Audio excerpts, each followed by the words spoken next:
káàsán ìnáwó pátá nílé lóko tí ẹ ti ń gbọ́ wa o. A kí yín ní ọ̀sán yìí náà wípé ẹ káàsán mà, ẹ káàsán sà.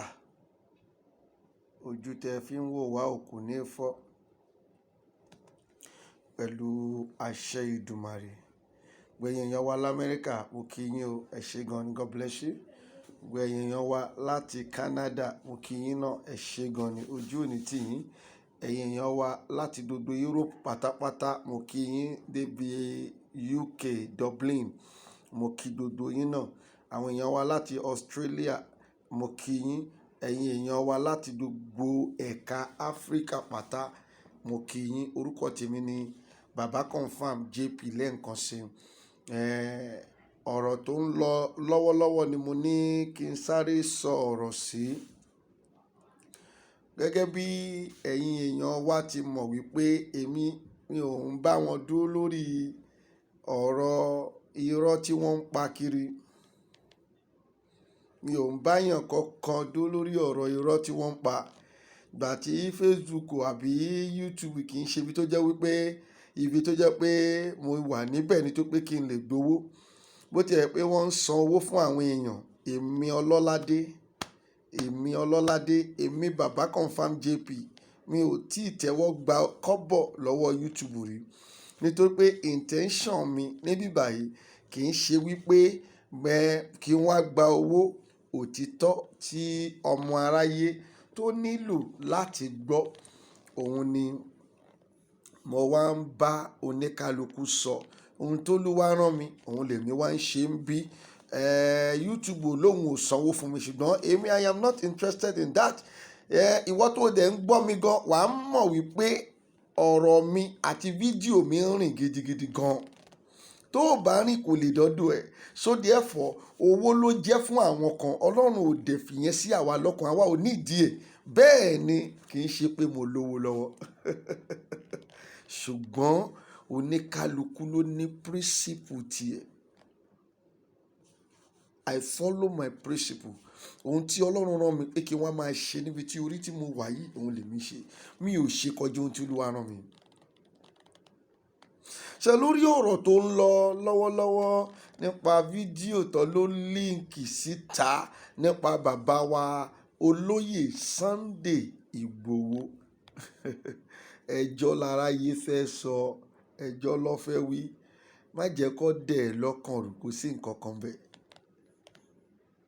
Lótìtọ́ ni lọ́ọ̀yà ẹ̀ wá síbi tó wà. But within the time tí lọ́ọ̀yà wọn wá yẹn, wọ́n ti ní nǹkan ìbínú nínú ní ọkàn nípa lọ́ọ̀yà yẹn. Wípé báwo ni kò ṣe ní wá wo àwọn láti bí about 3 weeks ago for what? Gbàtí jẹ́ pé ó ń gbowó iṣẹ́ ẹ̀ ni. Iṣẹ́ tó ń ṣe ó gbà. Ẹ̀tú ẹ̀dẹ̀ ni pé níbi tí àwọn wà, ìwọ ò mọ ibi tó wà, èmi ò dẹ̀ ní sọ fún ẹ, ìwọ má worry. Ìwọ ló lérò pé inú ẹ̀wọ̀n ni bàbá Sunday Igboho wà. Èmi ò ní sọ nǹkan tó pé ó ní àwọn ọ̀rọ̀ tí àwa lè sọ níbi tá a wà yìí.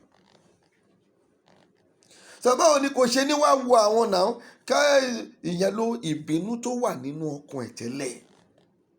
Nígbà tí lọ́ọ̀yà wá dé tó wá wò wọ́n, ó kàn tún ń rojọ́ ni, ìyẹn ni ó wá ń báyàn kan rojọ́ bó ṣe bounce lórí lọ́ọ̀yà nìyẹn. Lọ́ọ̀yà dẹ̀ lọ ń tiẹ̀. Ní ìgbà tí bàbá wá pe lọ́ọ̀yà tó wà ní France pé báyìí ni lọ́ọ̀yà yìí ṣe o, ó dẹ̀ dùn gan. Lọ́ọ̀yà tó wà ní France, òun ló sọ fún bàbá pé kó pe ẹni tí ó rìfà Sàlámì tó jẹ́ pé lọ́ọ̀yà Kútọ̀nù yẹn, ẹni tó rìfà ẹ̀ tí ó fi jẹ́ pé òun ló dúró gẹ́gẹ́ bí lọ́ọ̀yà bàbá wa olóyè Sunday Igboho. Kó máa dọ́ bí ẹjọ́ yẹn ṣe ń lọ o. Pé kó pé bàbá dẹ̀ pé ibi tí bàbá ti pè tó ti ń bá sọ̀rọ̀. So get me? Òun ni ọkùnrin yẹn ti rẹ́kọ̀dù gbogbo nǹkan tí bàbá sọ. Okay now, tí ọ́díò yẹn bá wá líìkì síta, ta lè lérò pé ó líìkì ẹ̀? Ẹ jẹ́ ká bira wa. ọ́díò tí ó líìkì síta yẹn, ta ló líìkì ẹ̀?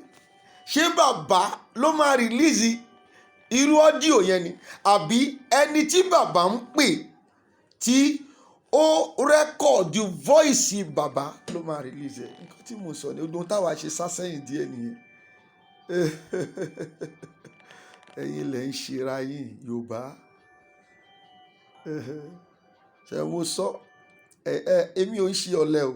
bí bàbá yẹn ṣe sọ̀rọ̀ ẹ̀ tí ó ní èèyàn 1 million lòun, bẹ́ẹ̀ náà ni mo ṣe rí. à ń ṣe ọ̀lẹ, ṣùgbọ́n tó bá ti débi wípé àwọn tá a fẹ́ kú fún gan fún rẹ̀ wọn ò ní mọ iye ẹni tó kú fún wọn. sọ̀rọ̀ lórí ẹ̀. mi kì í ṣe ọ̀lẹ. bí bàbá ṣe sọ yẹn gangan tó ṣe sọ yẹn, bẹ́ẹ̀ náà lèmi náà ṣe rí. Ọlọ́run fún wa lórí ọ̀fẹ́ ni. àkàndá ni wá, kì í ṣe oògùn. ọ̀tọ̀ ní oògùn, ọ̀tọ̀ ní àkàndá. Olúwa kàn wá, ó dá wa ni.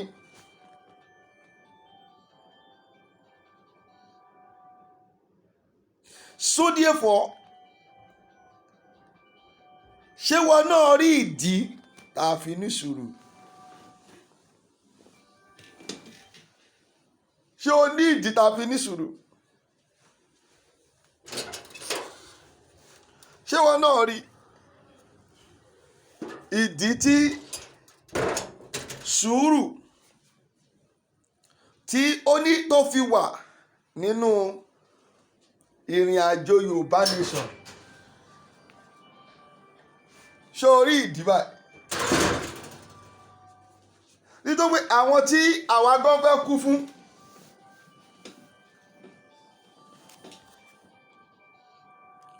ó rẹ́dí láti kú fún wa. ẹni tí àwa gan fẹ́ kú fún, wọn ò kíyà nípa wa náà.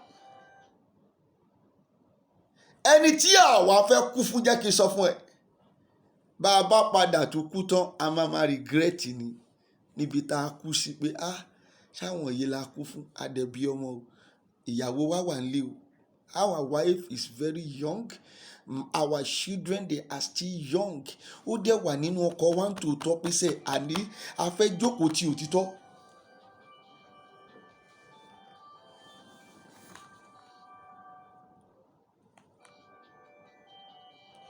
bóyá wà nínú ọkọ̀ wa nìyẹn.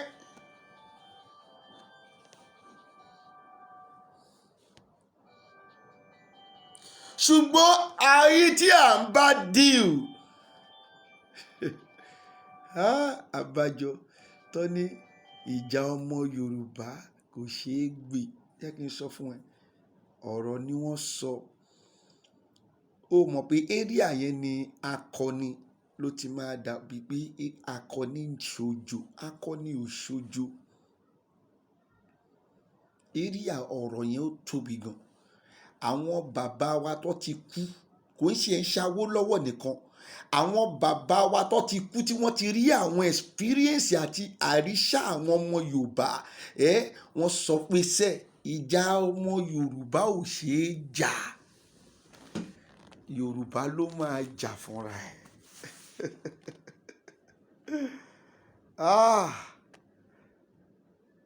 kí ló wà nínú bàbá yẹn tí ó fi gbé ọ̀rọ̀ yẹn sí afẹ́fẹ́? Confidential talk, secret talk, ó wá gbé sí afẹ́fẹ́. ọ̀rọ̀ tó sọ náà kò bá dùn, tí kò yé mi. nǹkan tẹ́yìn tí àwọn ọmọ olè tó wà lórí íńtánẹ́ẹ̀tì dẹ̀ ń gbé kiri kò yé mi. mi ò understand ẹ̀. àwọn ọmọ olè tí wọ́n fẹ́ tajà, tí wọ́n fẹ́ kí YouTube fún àwọn lówó, tí wọ́n fẹ́ kí Instagram fún àwọn lówó, kò yé mi nǹkan tó ń gbé kiri. I don't know, because ọ̀rọ̀ tí bàbá sọ gan, ṣé ọ̀rọ̀ yẹn wá fa nǹkan kan ni? I don't understand. I don't understand. tó fi di pé nǹkan táwọn sórí ẹ má jẹ́ kí social media ń ba ayé yín jẹ́ o. tó bá ṣì ń rí gbogbo àwọn olórí burúkú tí wọ́n ń rojọ́ kiri yẹn, tó ṣe ń rí wọn wò, ó kàn ń wèsì dátà ẹ̀ ni. ọ̀dàlẹ̀ ní Yorùbá, that is all. irú bàbá tó ṣerú nǹkan yẹn ọ̀dàlẹ̀ ni tí kò sí ibi tí líǹkì ọ́díò yẹn ti lè jáde. Bàbá Sunday Igboho ọ̀wẹ̀ wọn ṣàkọ̀ǹkàn àwọn kọ́ ló rìlíìsì ẹ̀. Ta ló rìlíìsì ẹ̀? Ẹni tó rìlíìsì ẹ̀ ìwọ náà jókòó kò rò tó pé òun ló rẹ́kọ̀dì ẹ̀. Sunday Igboho kọ́ ló rẹ́kọ̀dì ẹ̀. Kò dẹ̀ ń ṣe pé group talk ni wọ́n sọ, ọ̀rọ̀ one on one ni wọ́n jọ sọ, kò ṣe group talk. Òun ló rẹ́kọ̀dì ẹ̀, then who release it? Nǹkan tí inú fi bí bàbá yẹn nìyẹn. Ọ̀rọ̀ tún pọ̀ lẹ́yìn yẹn, èyí tí wọ́n kọ̀ rí òun lórí yẹn. Lẹ́yìn kínní yẹn ọ̀rọ̀ pọ̀ gan tó pé nǹkan tí inú ṣe bí nìyẹn tó ṣe tó bá jẹ́ pé Èkó náà ni kò sí wàhálà, ẹ máa dá wọn bọ̀ lẹ́kọ̀ọ́. Kó sóhun tó lè ṣe Sunday Igboho, àsọtẹ́lẹ̀ ni o. Ìwọ ni o mọ̀ tó pé o gbóhùn Ọlọ́run gbọ́. O believe pé wòlíì ni àwa. Ìwọ ni o believe àwọn tí wọ́n ń purọ́ fún yẹn tó ní Nàìjíríà máa da, àwọn ló ń tẹ̀lé. Wàá jẹ́ kísà nínú ìyà tí àkókò bá tó.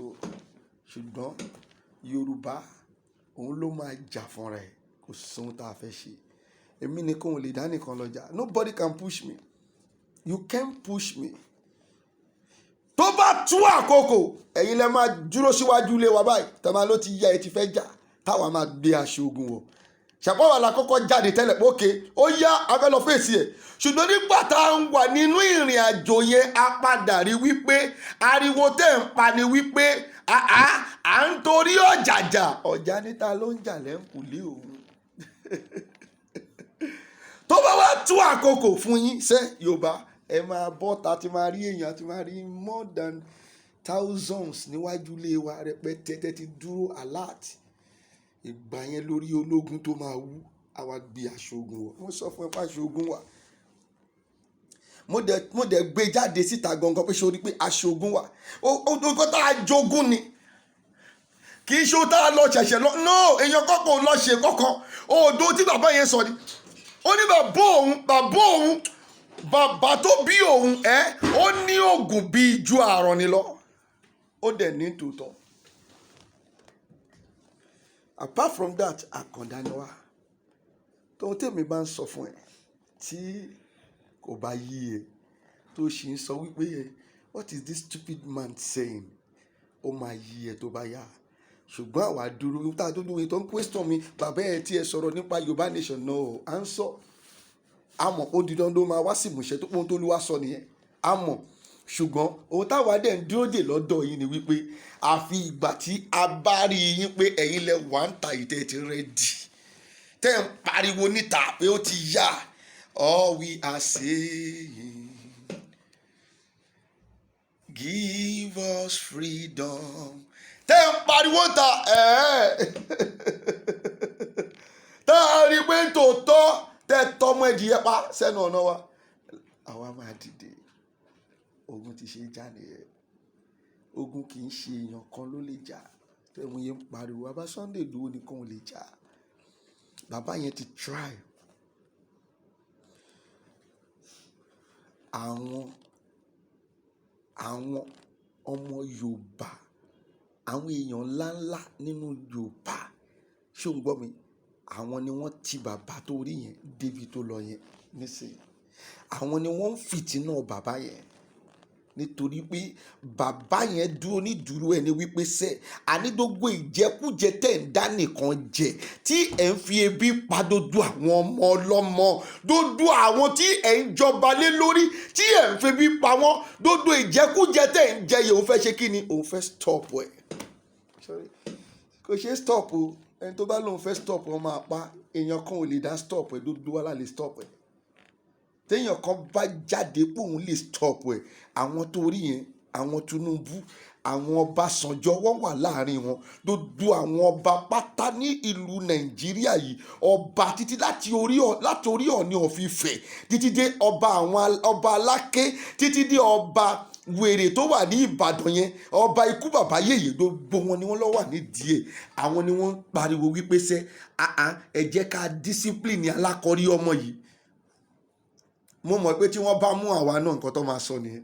Àwọn ẹ̀jẹ̀ ń yà ẹ pàdánù ọmọkọ́mọ ni ó ti lè sọ̀rọ̀ jù. ayé òfóòtọ́ òótọ́ táyé ò fẹ́ òun ló jẹ́ kí gbogbo ẹ̀rí báyìí. Òtítọ́ tí ayé ò fẹ́ ẹ̀yin nìkan ṣá ẹ̀dẹ̀ ti lówó ẹ ti lówó kò lè tán nínú ìran yín. Kí ló dé? Ẹ ti ní owó ẹ ti ní ọlá ẹ ti ní gbogbo nǹkan láyé yìí tí kò lè tán nínú ìran yín mọ́. Síbẹ̀síbẹ̀ ẹ ò fi àwọn tí Ọlọ́run kó sí yín lábẹ́ tó ní kẹ́ máa ṣètọ́jú ẹ ò fi wọ́n sílẹ̀, ẹ ò jẹ́ kí wọ́n lọ. Ẹ wá jókòó níjókòó Fáráò nìyí. Ọlọ́run máa pa ìjọba irun lọ́jọ́ kan, kò sí bẹ́ẹ̀ ṣe fẹ́ ṣe. Nígbà tó yá àwọn ọmọ Ísírẹ́lì gangan nítòótọ́ tó yá wọn nítòótọ́ wọ́n tẹ̀lé Fáráò nìkan ò lè dá ṣe. Èyí tí wọn ò tẹ̀lé ó kú sí Íjíbítì ni. Àwọn tí ìgbà tí wọ́n tún jọ tó tún lọ, àwọn tí wọ́n tún mọ̀mọ̀ tí wọ́n ń kùn ọkú sọ́nà ìrìn àjò 40 days di bí 40 years mọ́ wọn lọ́wọ́. Gbogbo ìwọ tó ń gbọ́ mi dáadáa, gbogbo ìwọ tó ń gbọ́ mi dáadáa kò gbọ́, gbogbo ìwọ tó ń gbọ́ mi kò gbọ́.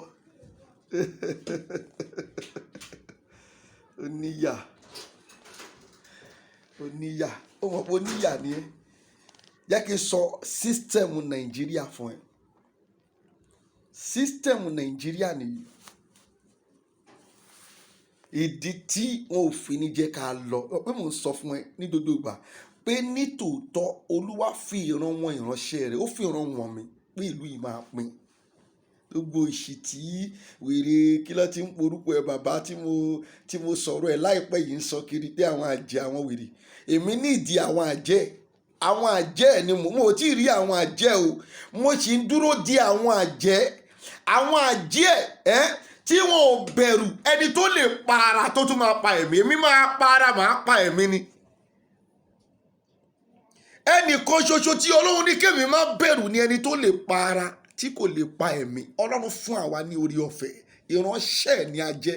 Àwa máa pa ara a tún máa bọ́ Ọlọ́run sọ wípé a ní kó pa ẹ̀mí yìí nítorí pé ẹ̀mí yìí sẹ́ kò yẹ fún ẹni tó gbọ́dọ̀ exist. Táwọn àjẹ́ ní láti bẹ̀rù irú àwa èèyàn bẹ́ẹ̀. Àkàndá làwà lọ́dún kan wọ́n ń pariwo ń bìbà yìí ni. This is the system of Nigeria. Ìdí tí kò ṣe lè wọ́ọ̀kì ni kò dé ṣe Nàìjíríà nìkan, ọ̀pọ̀lọpọ̀ ìlú tó jẹ́ pé Áfíríkà the same system ni wọ́n ń lò. Àwọn míì ìlú ló wà ní Europe náà ń lò, but I am talking to kò ń ṣe Nàìjíríà nìkan. Ó dẹ̀ ti wà bẹ́ẹ̀ láti ayébáyé. Ó ti wà bẹ́ẹ̀, system yẹn ti wà bẹ́ẹ̀. Torí ẹ̀ ló ṣe pé bí àwọn bàbá yẹn ṣe ń kú ni wọ́n ń fi ọmọ wọn síbẹ̀. Bí wọ́n ṣe ń kú lé àwọn èèyàn wọn náà lọ máa continue system yẹn lọ. Wọn ò fẹ́ jẹ́ ká delete yẹn. Nǹkan tí rọ́líìsì tó wà ní Ghana ṣe bọ́ǹbù dodo tó pa dodo àwọn olórí burúkú yẹn dànù ni because that system it is corrupted. System yẹn nìyí tó bá ti gbé ẹ dé orí oyè ṣó ń gbọ́ mi tó bá pé mo fẹ́ summarize ẹ̀ báyìí pé 100% ní gbogbo owó tí ó máa gbà o, ṣùgbọ́n bó ṣe máa pín owó yẹn nìyí 10% máa lọ sí àpò ìjọba èyí tó ṣe pé à ń jẹ gbèsè lójoojúmọ́ nìyẹn tí wọ́n ń fi èmi àti ẹ̀yà owó kiri lọ́dọ̀ China wẹ́ẹ́fà tí wọ́n sì ń jẹ gbèsè dé ní ṣó ń gbọ́ mi. Nínú 100% yẹn 10% máa lọ sí àpò ìjọba, 20% ẹni tí wọ́n gbé síbẹ̀ as a figurehead òun ló máa gbà. Ìwọ ni gómìnà, nǹkan táwọn gómìnà yẹn ń jẹ nìyẹn. Nǹkan tí Mákindé ò ṣe lè sọ nǹkan kan nìyẹn. Tó pé wọ́n gbé wọn síbẹ̀ ni. They are not elected. Wọ́n ò wà elected by voting. Èèyàn ló gbé Mákindé síbẹ̀. Don't let anybody to lie for you. Èèyàn ló gbé Sanwó ikú síbẹ̀. Abíọ́dún ti Ogun State èèyàn ló gbé síbẹ̀. They are not elected by vote. Ṣé o tẹ́ lè ṣe fún mi? Lẹ́yìn pé kọ́kọ́ bí ìbọn wa kọ́ yìnbọn oníkálukú lọ́lé ẹ̀ nìyẹn, a kú nìyẹn, àbí lẹ́yìn ikú nǹkan ó tán. ìwọ tá a bá kú sí ìwọ náà ṣe padà bọ̀ wá bá wa lọ́jọ́ kan. Kò wá sígbà tó dé tí wọn ò ní ṣèdájọ́ rẹ̀ ojú yẹn lọ. Ṣé ìyẹn àwọn ò bẹ̀rù ikú yẹn kọ́ ni problem. A ò bẹ̀rù ìbọn. Tó bá yìn tó bá wọlé fáìn, ògo ni fún Ọlọ́run. Tí ò bá dẹ̀ wọlé, a tún dúpẹ́ lọ́wọ́ Ọlọ́run náà. Ẹnìkan ṣoṣo báyìí òun lọmọkùnrin kú. Àti ó ti pẹ́ tí mo ti sọ̀rọ̀ báyìí. I kept silent. But yet, ibi tí ó jẹ́ kí n sọ̀rọ̀ dé, I have to bring it out.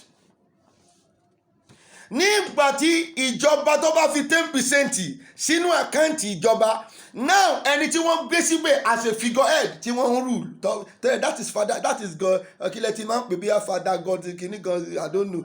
Òun lẹ̀ ń ṣe ní Tinubu, Jagaban, òun ní òòṣà Èkó, òní dá fún gbogbo yín. Àìsàn ní gbogbo yín máa fi lò gbà. Mo fi ayé àti ọ̀run bú rẹ̀. Nínú ìpọ́njú lẹ ti máa fi àìsàn lò gbà. Àìsàn tí owó tẹ ní òní lè, tí kò ní lè heal, òun lèmi ń gbàdúrà fún yín lójoojúmọ́. Mo ń gbà everyday, àtàárọ̀, àtọ̀sán, àtàlẹ́. Àìsàn tí owó tẹ ní lọ́wọ́ tó máa dójú tí owó yín ló máa ṣe yín kiri. Tí tẹ máa fi bá Ọlọ́run, tẹ máa fi jẹ́ ìpè Ọlọ́run. 70% tó kù, ṣó ń gbọ́ mi, ibi tó ń lọ nìyí. Ìdí tó ṣe ń jẹ gbèsè nìyẹn, just only 10% nínú 100% òun ló wà àkáǹtì ìjọba. Àwọn máa jẹ gbèsè kiri. 20% ẹni tí wọ́n gbé síbẹ̀ gẹ́gẹ́ bí figurehead. 70% tó kù ọ̀dọ̀ àwọn kábínẹ̀tì tó kù tọ́jọ́ wà ń bẹ̀ tí wọ́n gbé síbẹ̀, ibẹ̀ ló lọ.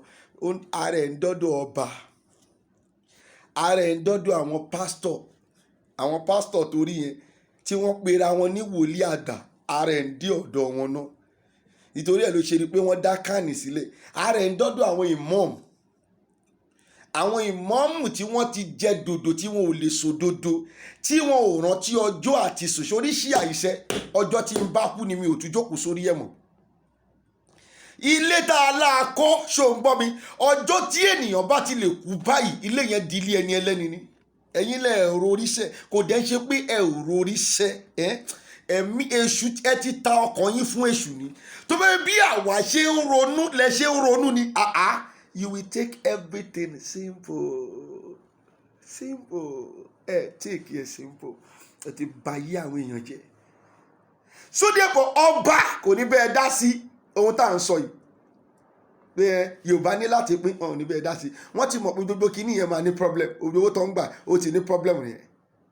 Àwọn pastor tó rí yẹn, they will not preach against it.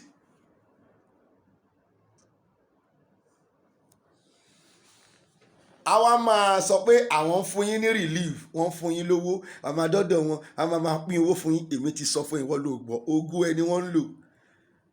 Owó tí ẹ̀ ń dá ń ṣọ́ọ̀ṣì kò tó láti ra plane, kò tó orí ni. Lẹ́nu ọjọ́ mẹ́ta yìí, èmi ò mọ̀ bóyá fake news ni ọ̀nù sí ìkan tó kàn mí. Lẹ́nu ọjọ́ mẹ́ta tí Adébóyè ní àwọn lọ helicopter wọn, tán ní owó táwọn sọ ti pọ̀ jù. Sórí owó tí ẹ̀yin ń dá yẹn nínú church kò tó láti ra plane, kò tó wàláì, kò tó láti maintain plane. Ògo tí wọ́n ń gbà lọ́wọ́ yín gangan, òun ni wọ́n fi ń survive lórí pé o ò fẹ́ ṣiṣẹ́. Àwọn náà dẹ̀ ti preach wípé they are center, they are kí ló máa ń pè àwọn center tó máa ń fún àwọn èèyàn ní nǹkan. Wọ́n ti preach fún ẹ bẹ́ẹ̀. Ìwọ náà dẹ̀ ti gbà lọ́kùn ara ẹ bẹ́ẹ̀ pé oní ṣọ́ọ̀ṣì kan wà níjọ́ Sunday wọ́n máa ń pín ráìsì. Lọ síbẹ̀. Jésù tó pín ẹja, tó pín búrẹ́dì, jẹ́ kí n sọ pé kó jẹ́ kó rí ẹ pé ìwọ tó ń gbọ́ mi lọ kà á dáadáa nínú ìwé Matthew. Jésù tó pín búrẹ́dì, tó pín ẹja, ó kọ́kọ́ béèrè lọ́wọ́ gbogbo àwọn tó wá. Ó ní Pétérù, ẹ béèrè ẹja mélòó ni wọ́n ní lọ́wọ́ àti búrẹ́dì mélòó ni wọ́n ní lọ́wọ́. O ṣáàgì ọ̀pẹ lọ́gbẹ́ o fẹ́ gbẹ́nu sókè. Ṣé wọ́n lérò pé ọ̀fẹ́ ni bàbá ń ṣe gbogbo nǹkan ni? Ọ̀fẹ́ kọ́ ló ń ṣe. Bí ọkùnrin afọ́jú ní ìgbà tí Jésù ń kọjá lọ tó rí kọjá, tí ò bá pe Jésù ọmọ Dávídì ṣàánú fún mi, Jésù ò lè ṣàánú fún mi because Jesus is going. Effort yẹ ló need láti fi ṣoríire. Kò dìgbà tó bá lọ ń tòsí ẹnu ọ̀nà àwọn pastor. Nínú ọdún tó kọjá, Àjàyí Esther Abímbọ́lá mò ń wò wọ́n báyìí lórí íńtánẹ́ẹ̀tì ni ó ń pín tí bá sọ́ọ̀sì wà ní mò ń sọ̀rọ̀ wà ní mi ò mọ tí mò ń sọ mi ò envy wọn ṣé ṣíà ló ní tí mi ò ní ni ìwọ pé ṣíà ni mo jókòó sí ni kí ni wọ́n ní tí mo fẹ́ fi kí ni wọ́n ní tí mi ò ní mọ́tò mi kò síbi tí mọ́tò mi ò lè gbé mi lọ mọ́tò wọn lè wọ́n ju tèmi lọ ṣùgbọ́n wọ́n ní mọ́tò mo ní mọ́tò wàláì. I am telling you. So therefore, I cannot envy them. Ohun tí àwa kan sọ ni wípé ṣe àní ohun tí ń ba yí ẹ jẹ́ tí wò ó tètè fura lolúwa rán wa sí ẹ pé ká sọ fún ẹ kó o tètè yí padà. Ní December tó kọjá, ó wá ń pín kí ló ti ń pè ẹdìyẹ kan àti 1,000. Àwọn èèyàn tó lọ síwájú ilé ẹ̀rẹ́ kẹtẹ ẹdìyẹ kan Abímbọ́lá ni mo sọ Abímbọ́lá Àjàyí Esther. Tó bá máa sọ́ọ̀sì ní ọ̀dọ̀ àwọn ọmọ ṣọ́ọ̀ṣì ẹ̀ tó bá gbọ́ nǹkan tí mo sọ ní ẹ̀ ó lè ní wọ́n envy òun ni ta ló fẹ́ envy ẹ̀ kó má dà fún gbogbo yín. Wàláhì ìwọ gan mọ̀ pé o lè sọ̀rọ̀ lẹ́yìn ọ̀rọ̀ tí n bá sọ ó mọ̀ bẹ́ẹ̀.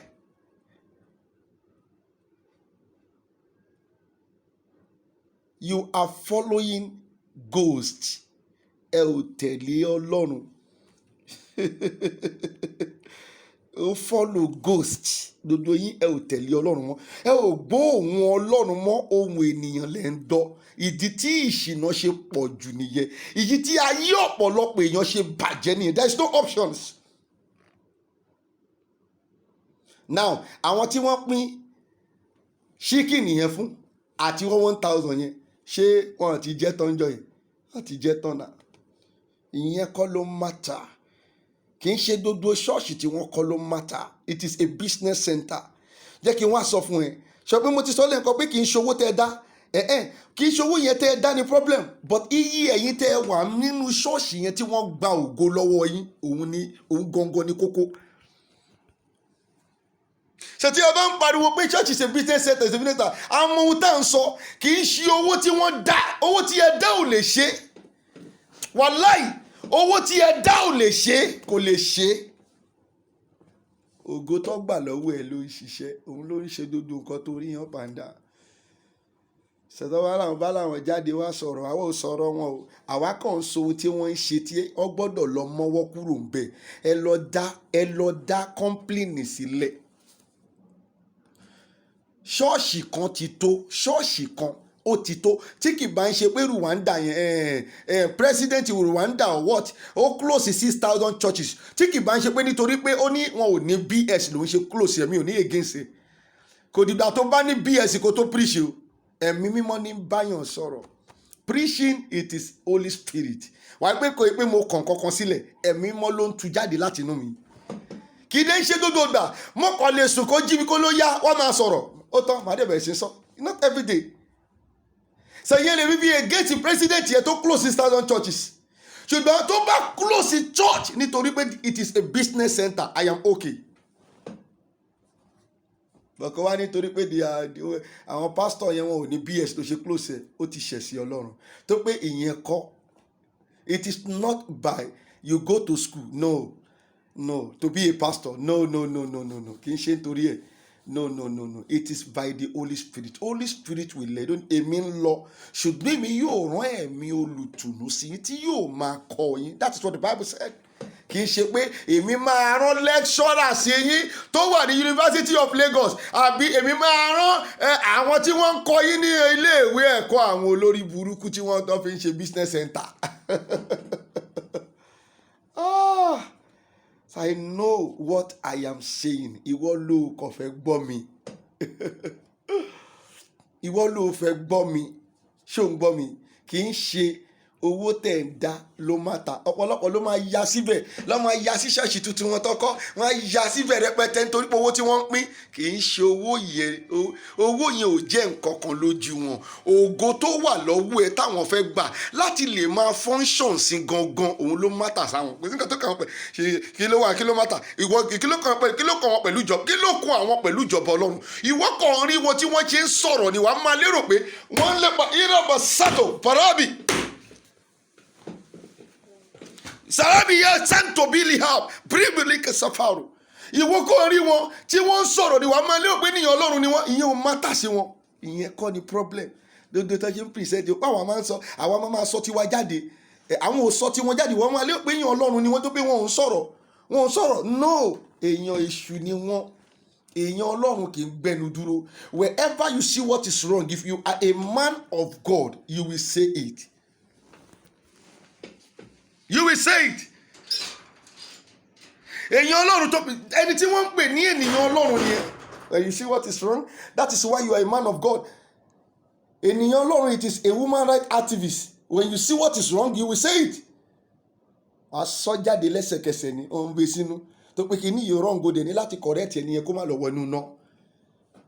Ṣèwá ni wọ́n ti tó pé ìwọ máa ń rí pé wọ́n kì í sọ̀rọ̀ wọ́n silent. Àní daddy ò ń sọ̀rọ̀. No matter how criticize gan kì í sọ̀rọ̀. No, daddy is an evil person. No man of God will not vocal. And you know they vocal BS. No, it is Holy Spirit. Gbogbo tí mò ń bẹ sọ lọ jókòó kó rò dáadáa. Jẹ́ kí ẹ̀mí mímọ́ Ọlọ́run gangan jẹ́ kó bẹ́ẹ̀ sọ. Wàá rí wípé o máa reverse ara ẹsẹ̀. If not, o ò lè rí ògolù. O sì máa wà lábí àwọn tó ń tọrọ jẹ kiri. Ẹlòmíì jẹ̀kẹ̀rẹ̀ kò lè rí ògo yẹn lò mọ́ láéláyé nítorí pé wọ́n ti gba ògo yẹn lọ́wọ́ ẹ̀. Bọ́dì ló kàn ń gbé kiri. We don't envy anybody. Àwọn pastor náà gbà nínú 70% yẹn. Nígbà téèyàn fi owó tèmi àti ẹ̀kọ́ church tó wá lọ ń fẹ̀yìn níbẹ̀. Ìwọ mọ iye àwọn èèyàn tó wà níbẹ̀. Téèyàn fi owó èmi àti owó Nàìjíríà tó fi kọ́ ṣọ́ọ̀ṣì ìwọ wá lọ ń fẹ̀yìn. Ṣé pé ayé ẹ ti bàjẹ́? Ayé ẹ ti rún. Ó dẹ̀ mọ̀ bẹ́ẹ̀. Bí n bá tiẹ̀ tún sọ fún ẹ̀gọ́ ìwọ kò mọ̀ bẹ́ẹ̀ ṣùgbọ́n o ní option. You don't have any option. Owó èmi àti ẹni wọ́n fi ń kọ́ ṣọ́ọ̀ṣì kiri. Owó Nàìjíríà. Owó tó jẹ́ kí wọ́n pín dí ọ̀dọ̀ tiwa. Benefit tiwa. Àwọn tó pé boyfriend àwọn tó wà nínú ìjọba ni wọ́n. Àwọn lọ́kọ́wó lé wọn lọ́wọ́. Ọ̀rọ̀ wọn máa tó sọ láìpẹ́. Tó bá ṣe wèrè máa já wọn síta. Wọ́n mọ̀ mí dáadáa. Boyfriend wọn ni wọ́n. Wọ́n á máa rí wọn pé bàbá Ọbásanjọ́ á máa gbọ̀n tẹ̀lé wọn lẹ́yìn bẹ́ẹ̀ pẹ̀kẹ̀pẹ̀kẹ̀pẹ̀kẹ̀. Ó mọ ohun tó ń ṣẹlẹ̀ ẹ̀rí yẹn pa mí. Ibẹ̀ ni kò jókòó sí. Ọ̀rọ̀ ń bẹ níkùn àgbà. Tákòkò bá tó máa já wọn síta. Nítorí pé we are prophet of God. Àwa dẹ̀ ń ríran. Àwọn àgbàwèrè. Àwọn àgbàwèrè. Àwọn àgbàwèrè tó wà àwọn àgbàwèrè tó pera wọn ní àwọn àgbà kérúbù. Àwọn àgbàwèrè tí wọ́n pera wo ẹ ò tí ì níranṣẹ́ Ọlọ́run Nàìjíríà o. Bó bá lérò pé ó ń tẹ̀lé ìránṣẹ́ Ọlọ́run, ìránṣẹ́ èṣù lẹ̀ ń tẹ̀lé. Ìránṣẹ́ èṣù. Ṣùgbọ́n àkókò ń bọ̀. Ìkan sọ fún mi pé kí n live judgment for God. Listen, Ọlọ́run ló rán mi. Bí ò bá rán mi, mi ò ní sọ. There is no judgment you will live for God. Ibi tí wọ́n ti sọ gangan nínú ìwé Matthew 7:1. Ìwọ kọ̀ ka Matthew 7:1 ó kà délẹ̀. Ohun tó Olúwa ń sọ bẹ̀rẹ̀ pé ṣe kó tó lè ṣe ìdájọ́ ẹnikẹ́ni, make sure pé ohun tó sọ ó correct. Nítorí pé ìwọ̀n tí ó fi wọ̀n fún ẹni yẹn ló máa fi ṣe kíni ló máa fi wọ̀n fún ẹ. Má jẹ́ kó dẹ̀ lórí irú. You can judge anybody. Nítorí ẹ̀ ló ṣe pé adájọ́ ń judge èèyàn. Ṣé o ń get mi? Tó bá kàn yẹ pé àwọn adájọ́ ayé yìí tẹ́ pé òṣì lọ́dẹ̀ ń ṣe kiri. Á dowó báyìí wọ́n á dẹ̀ gbé ẹ̀bí wọn á gbé fún aláàrẹ̀. Á gbé ààrẹ á gbé fẹ́lẹ́fẹ́. Ọlọ́run á fún ẹ ṣe o. Ohun tọ́lọ́run ní kí n tó bẹ́ẹ̀ sọ ní èní ni àwọn ọba ó wà lára àwọn tó ń gbowó. Àwọn wòlíì yẹn náà torí yẹn ó wà lára àwọn tó ń gbowó. Owó yẹn ò lọ sọ́dọ̀ ẹ̀. Nínú ẹ̀ náà kò tún tó wọn.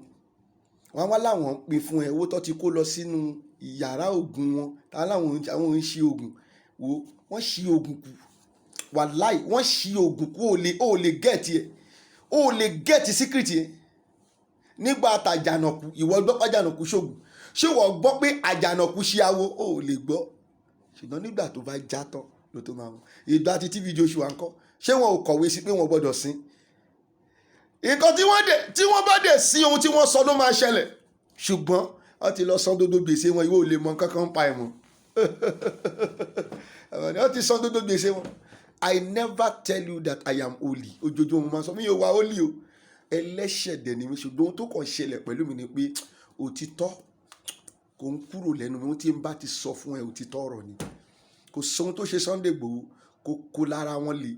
Àwọn ènìyàn ní ọ̀dàlẹ̀, ènìyàn ní ọ̀dàlẹ̀, ènìyàn ní ọ̀dàlẹ̀. Èyí tí ẹ wá jí ọ̀dàlẹ̀ yẹn gọ́gọ́ lẹ̀ ń wíkìn ní wa. Ẹ pé a fi ní sùúrù táwọn fi fẹ́ ṣe nǹkan kan táwọn wòran.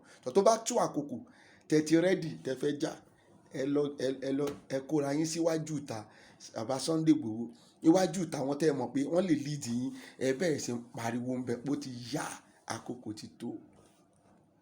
Ní nǹkan kan sọ lórí Buhari. Sometimes gan Buhari lè máa mọ̀ wípé ó lè máa mọ̀ nǹkan kan nípa nǹkan tó ṣe fún Sunday Igboho. I am telling you the truth.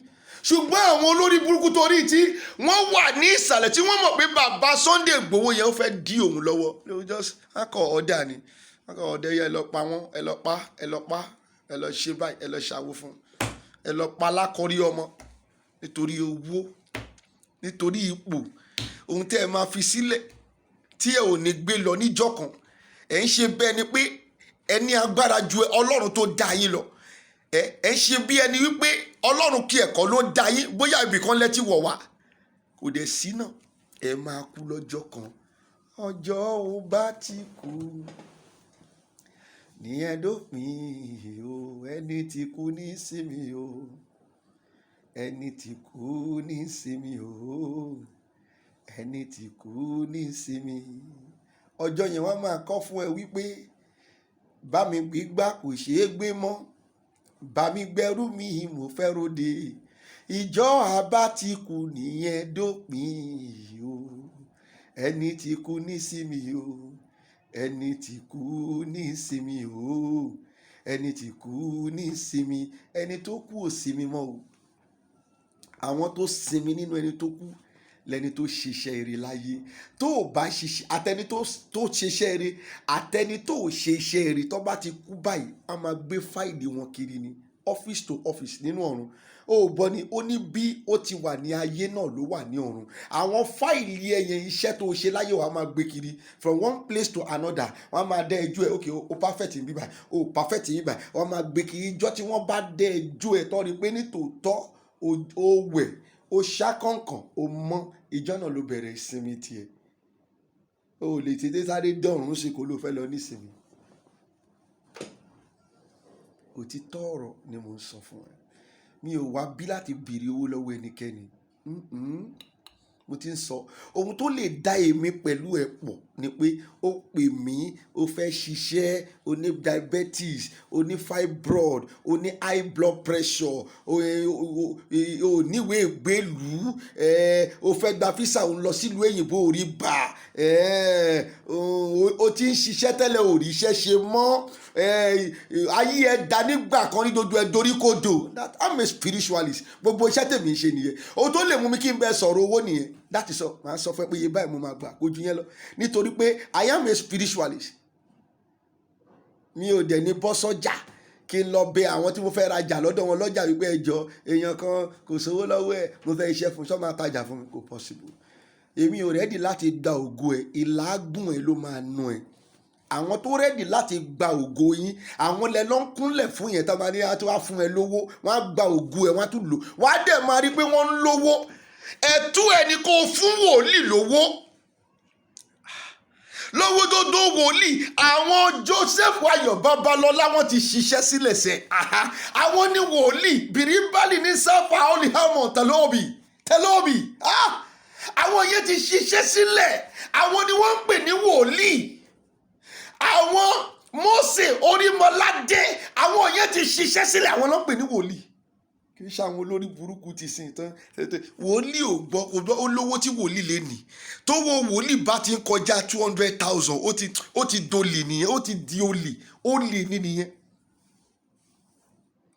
Ẹ̀yin lẹ ní ẹ̀tọ́ láti fún wòlíì ní nǹkan oúnjẹ tó fẹ́ jẹ, á dẹ̀ máa gbàdúrà fún yín tó pé iṣẹ́ tí Ọlọ́run rán nìyẹn. Tí wòlíì bá ti lọ mú nǹkan míì mọ́ nǹkan kí n sọ fún ẹ kápẹ́ńtà mọ́ṣẹ́ wòlíì ẹ̀yin náà lẹ yí dodo ẹ̀ padà ẹni ọ̀lẹ ni àwọn wòlíì ó jẹ́ kó máa ṣiṣẹ́ yín lẹ yí padà mọ̀ pé yín lẹ yí ilé ayé yìí padà àwọn wòlíì yẹn náà wá gbọ́n mọ́ yín lọ́wọ́ ògo yín lọ́kàn fi mu milk ògo yín lọ́ fi mu pẹpẹ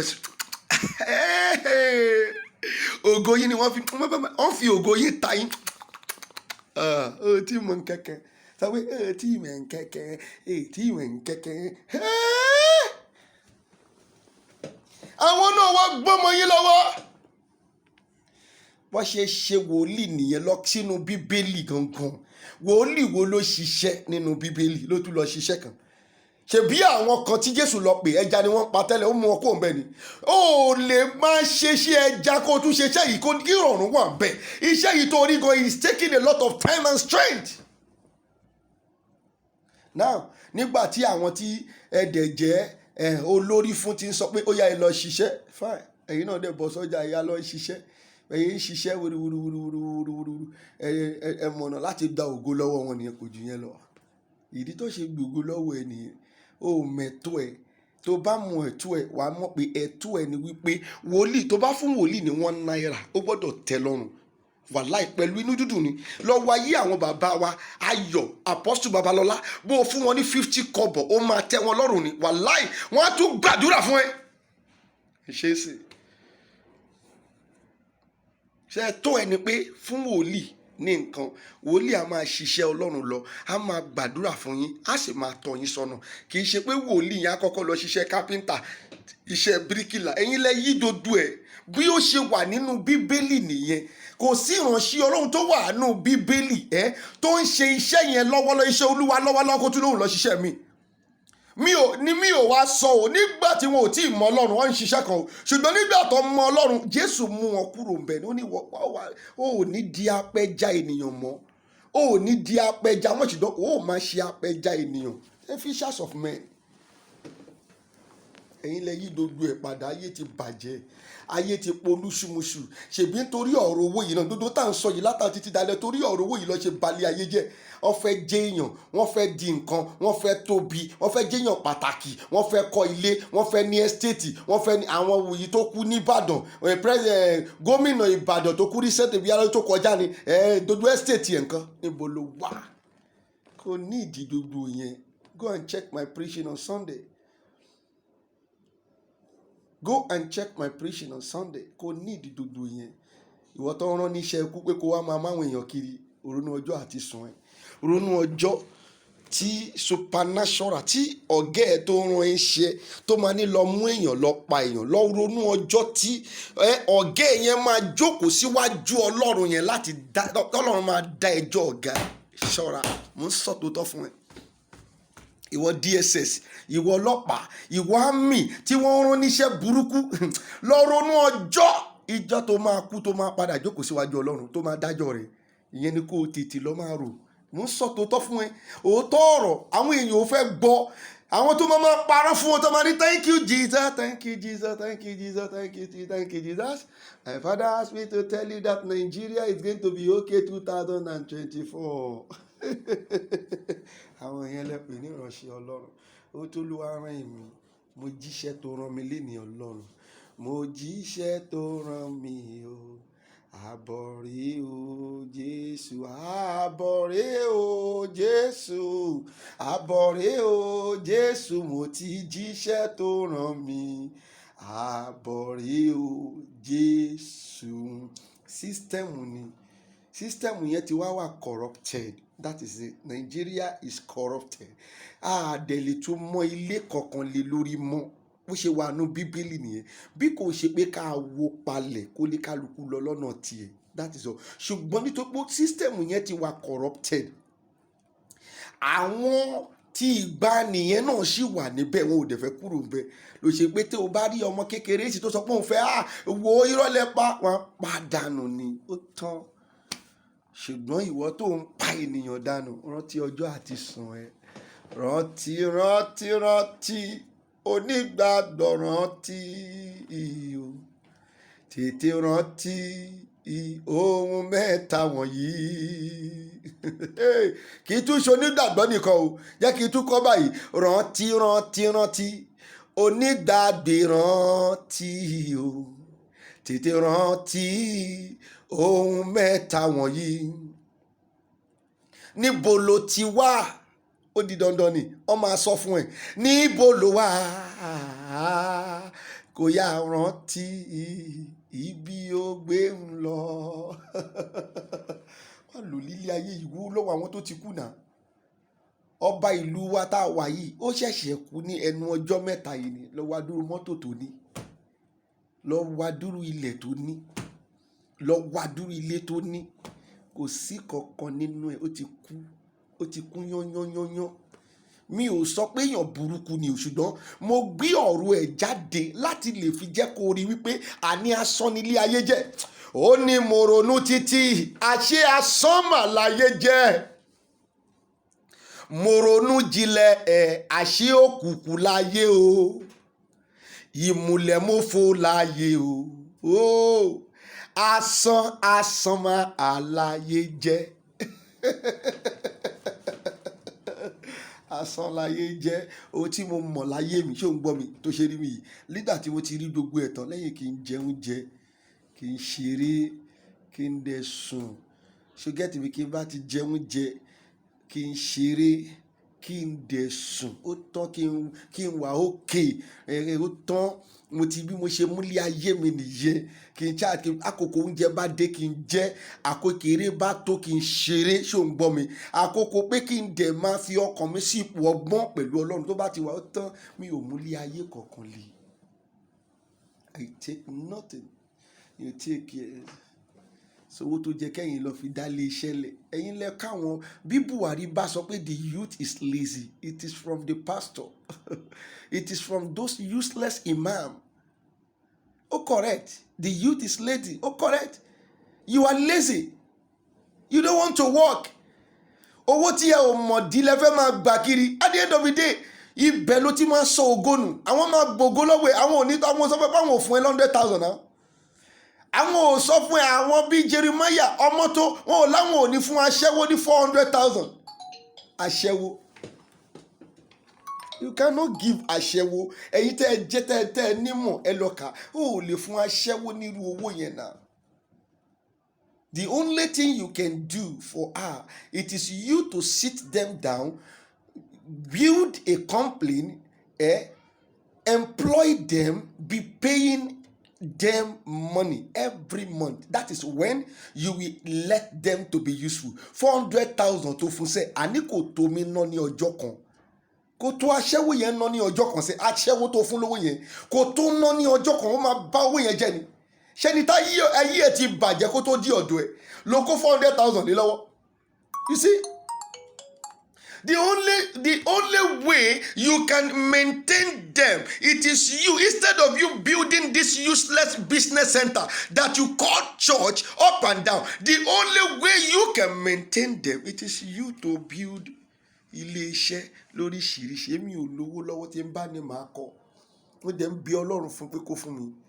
Lọ́wọ́ mánu OPM yẹn, ìjọ́ wo lórí tí mo wá ta wá sọ̀rọ̀ ẹ̀ rí? Mi ò sọ̀rọ̀ ẹ̀ láì dáa. Èyí tó yín máa mọ̀ pórí mi pé nìyẹn. Mi ò envy èèyàn náà. Bọ́ọ̀ mi máa envy ẹ̀. Pásítọ̀ ẹ̀ ń parọ́ fún ẹni o. Kò fẹ́ jẹ́ kó ju ẹ là ní. Òtítọ́ dẹ̀ lèmi sọ. Go and check lọ. Mi ò mọ orúkọ ẹ̀. Tó pé mi ò ready láti mọ orúkọ ẹ̀. Ṣùgbọ́n mo mọ gbogbo ohun tó ń ṣe mò ń rí. Lọ́wọ́ mánu OPM, prophet is a prophet of OPM. Lọ́wọ́ bóyá ń ṣe. Ìjọ́ olórí tí mo wá sọ̀rọ̀ ẹ̀ láì dábì báyìí rí. It is not possible. Bí mo dẹ̀ ṣe ń rí yẹn mi ò rí pé ó súnmọ́ àwọn tí à ń sọ̀rọ̀ ẹ̀ yìí rárá. Wọ́n jìnnà síra wọn. So therefore, tó o bá make error, àwa ò lè wá ta wá sọ nípa ẹ̀. Kì í dẹ̀ ń ṣe èmi náà mo wá sọ. Ọlọ́run ló ní kí n sọ fún ẹ. Pẹ́tẹ́pẹ́tẹ́ lọ̀rọ̀ Ọlọ́run. Wọ́n ló fi ń bínú. Tó bá ti dí ọ̀dọ̀ ẹ kó tètè yí padà. Tí kò sí nǹkan tó wù tó lè kọ́ láyé yìí.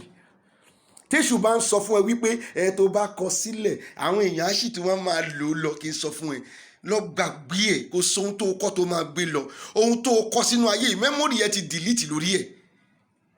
wàá kàn lọ máa dẹ́jọ́ ẹ̀ lọ́dọ̀ Ọlọ́run ni. Mi ò ní kó má kọ́lé, mi ò ní kó má kọ́ church, ẹyọ kan ti tó, kí ló ń bá kiri? Ìdàtí dodo ìlú yìí ti wà corrupt náà ni. Ṣọ́ọ̀ṣì tó yẹ kí wọ́n ti pa, mosque tó yẹ kí wọ́n ti pa, ẹyọ kan ti tó fún èèyàn kan. Dodo yìí tẹ́ ẹ kọ́ náà ń kọ́, ṣèbá àwọn ọmọ yẹn ni wọ́n ń ya wèrè síta kiri náà yìí. Ojoojúmọ́ ló lè ń jà. Dodo adúrú ṣọ́ọ̀ṣì tẹ́ ẹ kọ́, dodo bẹ́ẹ̀ ṣe ń preach lójoojúmọ́ tó tẹ́ ń ṣí bíbélì sọ́tún sósì tẹ́ ń dorí ẹ̀ kodò. Ayé àwọn ọmọ ń bàjẹ́ sí lójoojúmọ́ ni. So then what is the essence of the church? Ẹ̀kọ́ ilé iṣẹ́. Ẹ yé jẹ́ kí àwọn ọmọ yìí lazy mọ́. Ẹ má máa gbé wọn mọ́ra kẹ́ máa lẹ́ ń fún wọn lówó. Ẹ yé jẹ́ kí wọ́n lazy mọ́. Tẹ́yìn bá wa kú tọ̀hún ló ṣe gbogbo àwọn tó tẹ̀lé TV Joshua. Gbogbo àwọn tí wọ́n tẹ̀lé TV Joshua tó ti lọ sí ṣọ́ọ̀ṣì mi. I am telling you. Èwo tó ń ṣẹlẹ̀ sáwa náà ni. Kí n tó lè máa sọ ń ta, ohun tó ṣẹlẹ̀ sáwa náà ni. Àìmọye ṣé àwọn ni wọ́n fi mírèkù wọn ń ta náà. Àwọn ò wá fi mírèkù wọn ta tó pé kò Jésù ò kọ́ wa bẹ́ẹ̀. Gbogbo mírèkù tí Jésù ṣe, Jésù ò wá ta wá fi wọn ẹnikẹ́ni. Ẹni tó dẹ̀ tún ṣe fún kó tún máa ní kó ṣe báyìí ni. Má sọ fẹ́ ẹnikẹ́ni ò máa lọ ní tiẹ̀. Kójú yẹn lọ. Àfi tí ó bá ṣẹlẹ̀ lójú àwọn èèyàn, bí irú tìrú afọ́jú yẹn lójú ọ̀nà ló ti ṣẹ ló tán. Ojú èèyàn ló ti ṣẹ ló ń bá tiẹ̀ lọ nìyẹn. Don't be deceived. Ayé yìí ti polúkúmuṣu. Alé ti dàrú. Gbogbo ẹ̀ ti fọ́. Lọ gbàgbé ẹ̀. Mójútó ọ̀rọ̀ ara ẹ̀. Ó sì lè rí ògolo tó bá gbọ́ kó tẹ́tí sí ohun tí mo sọ. Kó sẹ́ndì fídíò yìí sí gbogbo ibikíbi tó jẹ́ kí fídíò yìí dé. Pátá lọ sẹ́ndì ẹ̀ síbẹ̀ jẹ́ ó dé ibẹ̀. Kí fídíò yìí lè tún change mind ọ̀pọ̀lọpọ̀ ènìyàn. I am telling you. Fídíò yìí máa bá Ọlọ́run pàdé nínú ọkàn ẹ̀. Lọ kọ sílẹ̀. Go and change. Lọ sọ fún pásítọ̀ ẹ̀ kó lọ ta gbogbo church tó ní ẹyọ kan ti tó. Ẹyọ kan ti tó kó lọ kọ́ ilé iṣẹ́. Tó bá kọ́ ilé iṣẹ́ láyé ẹ tó lè useful kó wá máa san owó oṣù fún ẹ. Nígbà yẹn ni you will live a useful life. Then you will have a future. Ọ̀ní wá máa lọ máa kó owó kan tí wọ́n ti kọ́kọ́ kó lọ sínú inú ẹgbẹ́ òkùnkùn. A máa kó fún ìwọ náà ló ń dà. And I support you go and for your business. At the end of the day, àwọn tó support nǹkan. Ayé wọn padà bàjẹ́ ni o. Ó ti bàjẹ́. Ṣùgbọ́n tó pé wọn ò lórí tí wọ́n rò wọ́n máa ní this person is good o. He support me with 1 million about 2 years ago. Owó tó support yẹn kọ́ níbo ló wà. Ṣùgbọ́n tó pé kò sọpọlọ lórí ẹ yóò ronú nǹkan tèmi ń rò yẹn. Jẹ́ kí pásítọ̀ yẹn lọ kọ́ ilé iṣẹ́. Gbogbo ẹ̀yin olówó Nàìjíríà ẹ kọ́ ilé iṣẹ́. Not until you are giving. Kò ń ṣerú give yẹn lọ́lọ́run sọ. Go and work. Pay them salary. They will be useful in the future. Wọn ò ní wá máa fún wa. Àwọn tí ẹ ò tẹ́ ń fún lówó yẹn gangan náà ni wọ́n fún ayé ní wàhálà léni. Ó ẹ ń dúró níbi tí mo wà náà. Ẹ ṣé gan ni ẹ̀yin bàbá ẹ ṣé. Mo dúpẹ́ lọ́wọ́ yín. A tó máa pàdé lọ́jọ́ mi. Ṣíà ẹ̀. Orúkọ tèmi ni bàbá Confirm JP. Ohun tó ló wá rán mi, òun ni mò ń sọ.